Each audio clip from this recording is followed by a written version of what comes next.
pound and a quarter of clay, I get an 8-ounce mug. If I start with a pound and a half of clay, I get a 16-ounce mug. Now, how is that possible? The 16-ounce mug holds twice the volume of the 8-ounce mug, but it only takes a quarter of a pound of raw material to increase the volume. You know, it's just remarkable. You know, we stretch this stuff out so that it works, okay?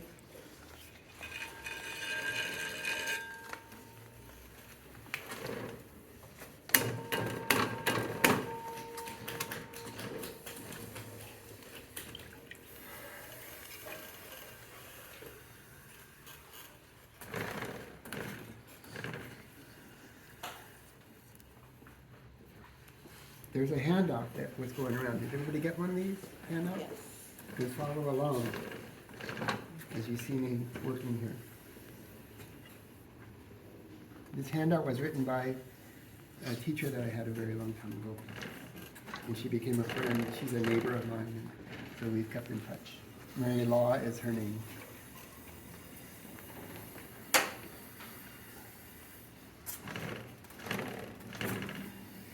So all of this is familiar to you, right? The centering, the coning up, the coning down, and the opening. But this is where it changes. Right? I'm going to make a flat floor. And if up to now, you know, I've been riding you and saying, that's not a bowl. The bowl doesn't have a flat floor, right? And you've been making a flat floor, and then you've been making an angle where the floor goes into the wall. And I said, that's a basin, not a bowl. Make a bowl. Bowl has one deep spot and only a curve and no change of angle, right? Now you can make a flat floor.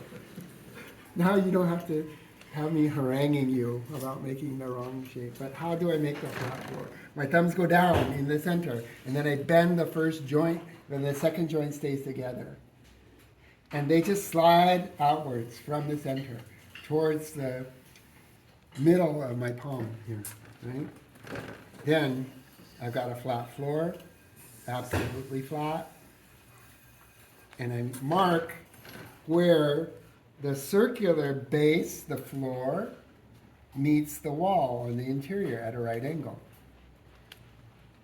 With my nail of my right index finger, come down the wall at 3 o'clock.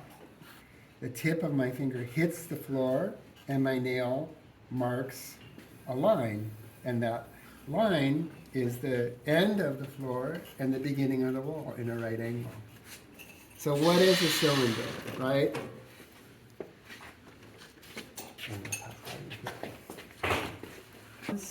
For a cylinder?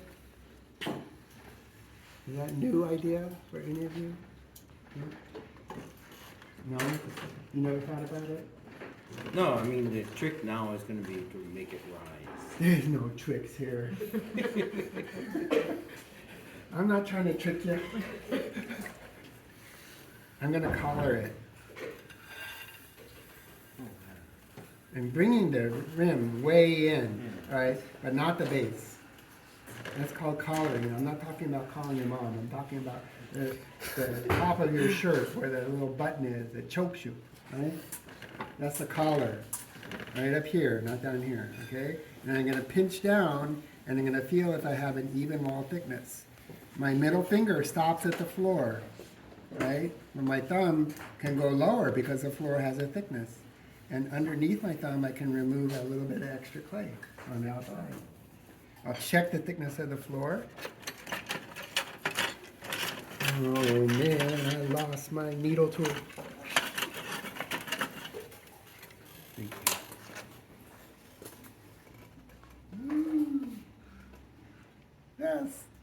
That's about, what? Half inch. 3/16. 3/16.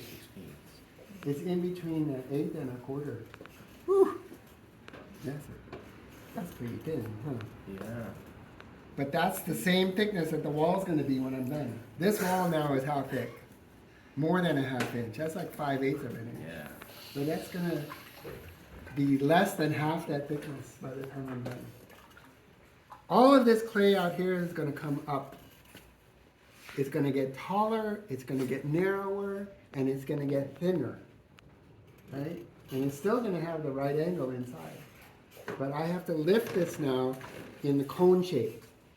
So I'm going to keep the rim smaller than the base, and you continue to push from the outside harder than from the inside. And I'm going to lower now my left shoulder so that my outside hand's pushing harder than my inside hand. When you're making a bowl, you lower your right shoulder so your inside hand pushes harder than your outside hand. When you want to make the bowl, you want it to open up like a flower, right? So you have to push from the inside. When you want to make a cone, you have to lower your left shoulder so that you push toward the center. Your body has to come across the center line of that cone. If you're dropping a line from the ceiling down to the center here, your spine has to cross that line so that the outside hand will push harder. I'm leaning towards you. Okay.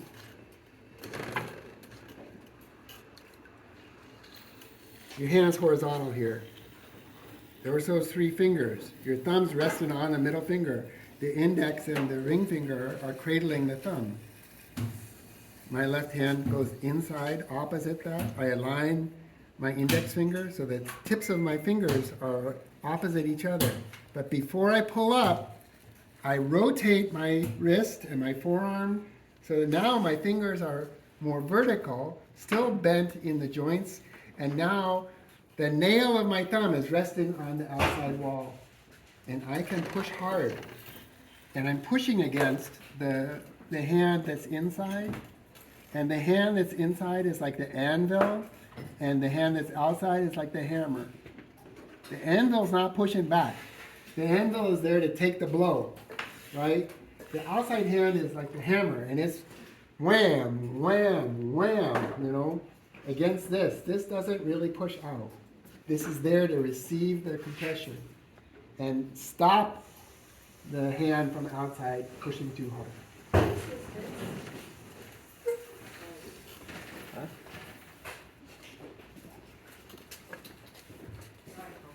I'm going to call her again.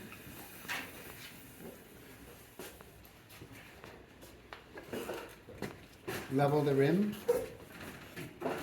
Pinch again. Feel if I have an even wall thickness. I don't. It's still thicker down here at the bottom.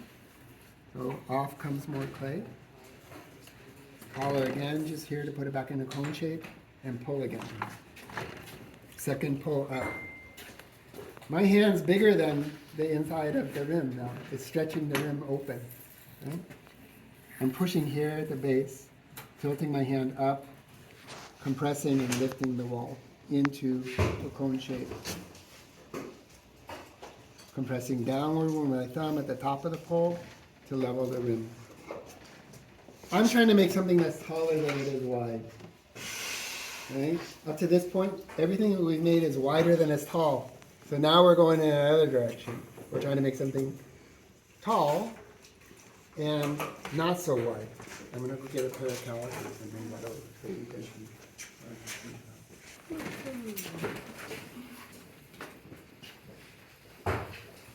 Okay, here's the height.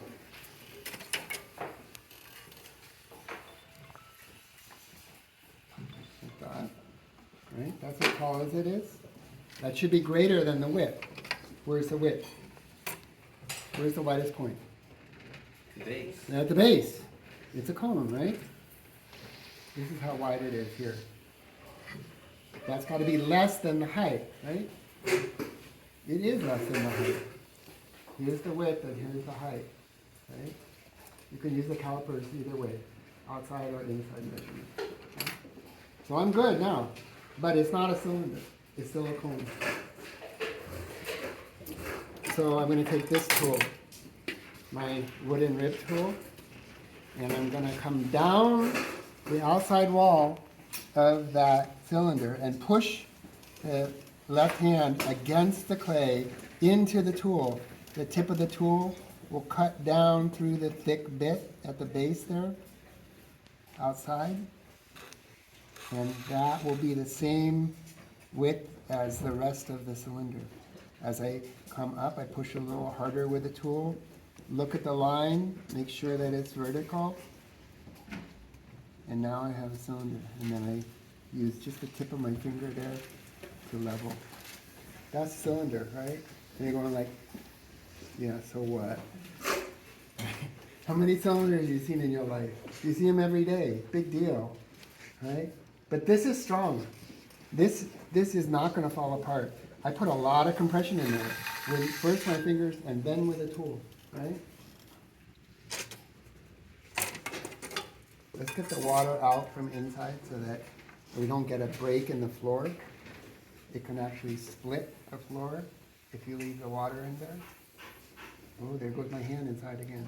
Messing things up, right? So at least I got the water out. Right? Put it back in that cylindrical shape. You can do it with my fingers. Right? I did it once already this morning with a tool. I'm just going to do it with my fingers now. Give it a little texture. That's even stronger. You know, when you look at that, you ever see that new car that's going down the freeway?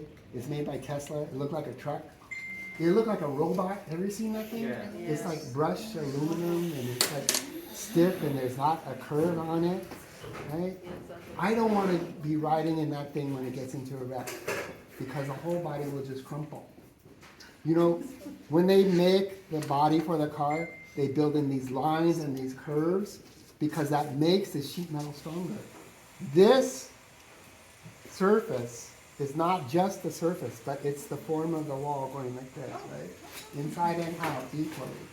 This is stronger than this because it's not just a straight wall, but it's undulating like that.